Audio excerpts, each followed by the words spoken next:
आशुतोष महाराज पर हमला हुआ है। ट्रेन में यात्रा के दौरान जानलेवा हमले का दावा किया गया है। आशुतोष का दावा है धारदार हथियार से उन पर हमला हुआ। ट्रेन के बाथरूम में बंद होकर उन्होंने अपनी जान बचाई।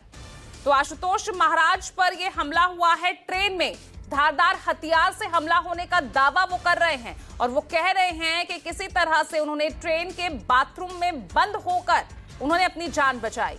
तो बड़ी खबर ये यूपी के कौशाम्बी से, जहां आशुतोष महाराज पर हमले की खबर है। ट्रेन में उन पर हमला हुआ है। ये देखिए, कुछ तस्वीरें भी सामने आई हैं हमले की। ये तस्वीरें लहूलुहान दिख रहे हैं आशुतोष महाराज, और उन्होंने कहा है कि उन पर जानलेवा हमला किया गया है, धारदार हथियार से हमला हुआ है। रीवा एक्सप्रेस से प्रयागराज वो जा रहे थे और उसी बीच ट्रेन में उन पर धारदार हथियार से 10 से 11 लोगों ने हमला किया है। ये आशुतोष महाराज का बयान। ट्रेन के बाथरूम में बंद होकर उन्होंने अपनी जान बचाई। जिस तरह से एक बार फिर विवादों में शंकराचार्य दिख रहे हैं और उन पर इस बार आरोप लगा है कि उन्होंने हमला करवाया आशुतोष महाराज पर।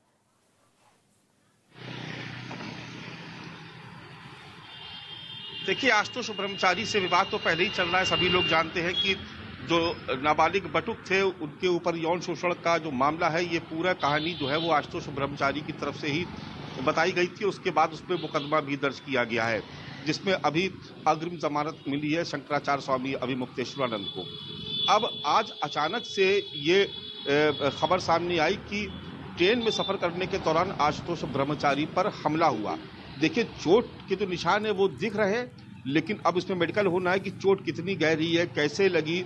लेकिन ये कहा जा रहा है कि नाक पर ही ताबड़तोड़ हमला किया गया। 7-8 लोग थे, नाक पर ही वार किया गया और उनकी नाक काटने की साजिश है। इसके तहत ये पूरी घटना को अंजाम दिया गया। अब इसमें चूंकि मामला चूंकि अब दिख रहा है सामने कि इसमें खून बह रहा है, कुछ चोट के निशान है और FIR दर्ज करना पुलिस का काम है। इसलिए प्रयागराज पुलिस में इसकी तहरीर दी गई। तहरीर के तहत FIR दर्ज कर ली गई है। अब देखिए, इसमें मुकदमा होगा, क्योंकि ट्रेन में ऐसा तो होगा नहीं कि 1-2 ही लोग होंगे। ट्रेन भरी होगी तो निश्चित तौर पर जो पैसेंजर्स होंगे, जो कोच अटेंडेंट होते हैं या दूसरा स्टाफ होता है, उसके बयान दर्ज किए जाते। जैसा शंकराचार्य कह भी रहे कि जब तक बाथरूम में गए थे तब तक ठीक थे, लेकिन जब वहां से निकले तो चीजें बदली हुई थी। तो क्या सिक्योरिटी पाने के लिए इस तरीके से कोई बात की जा रही है, इस